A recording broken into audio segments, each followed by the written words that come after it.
കാസർഗോഡ് ജില്ലാ സെക്യൂരിറ്റി വർക്ക്ഫെയിൽ സഹകരണ സംഘത്തിന്റെ അനുബന്ധ സ്ഥാപനമായ സഹകരണ ലോണ്ടറി ആൻഡ് ഇസ്തിരി ഷോപ്പിന്റെ ഉദ്ഘാടനം നടന്നു. പുതിയകോട്ട കാഞ്ഞങ്ങാട് ബ്ലോക്ക് പഞ്ചായത്ത് ബിൽഡിംഗിലാണ് സ്ഥാപനം പ്രവർത്തനം ആരംഭിച്ചിരിക്കുന്നത്.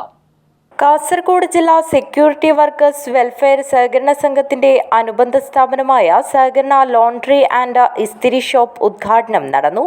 പുതിയകോട്ട കാഞ്ഞങ്ങാട് ബ്ലോക്ക് പഞ്ചായത്ത് ബിൽഡിംഗിലാണ് സ്ഥാപനം പ്രവർത്തനം ആരംഭിച്ചിരിക്കുന്നത്. Kanhangad block panchayat president K Manikandan ഉദ്ഘാടനം നിർവഹിച്ചു. വല്ലാത്ത പ്രതിസന്ധിയിലൂടെ നമ്മുടെ നാട് മുന്നോട്ട് പോകുന്ന ഘട്ടത്തിൽ നമ്മുടെ നാടിൻ്റെ സർക്കാരിന് താങ്ങും തണലുമായും കേരളത്തിലെ സഹകരണ പ്രസ്ഥാനം മാറിയിട്ടുണ്ട് എന്നുള്ളതാണ്. പ്രളയകാലത്ത്, കോവിഡ് കാലത്ത്, അങ്ങനെയുള്ള സാമ്പത്തിക പ്രതിസന്ധിയുടെ കാലത്തെല്ലാം കേരളത്തിലെ സഹകരണ പ്രസ്ഥാനം കേരളത്തിലെ ജനതയെ ചേർത്തു പിടിക്കാനും കേരളത്തിലെ ഗവൺമെൻറ്റിന് താങ്ങും തണലായി മാറാനും കഴിഞ്ഞിട്ടുണ്ട് എന്നുള്ളത് നമുക്ക് അഭിമാനത്തോടു കൂടി പറയാൻ വേണ്ടി സാധിക്കും.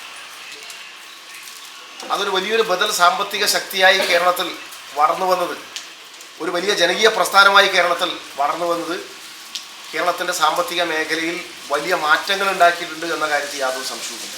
സംഘം പ്രസിഡന്റ് എ ദാമോദരൻ അധ്യക്ഷത വഹിച്ചു. Hosdurg assistant registrar P Lohithakshan മുഖ്യാതിഥിയായിരുന്നു.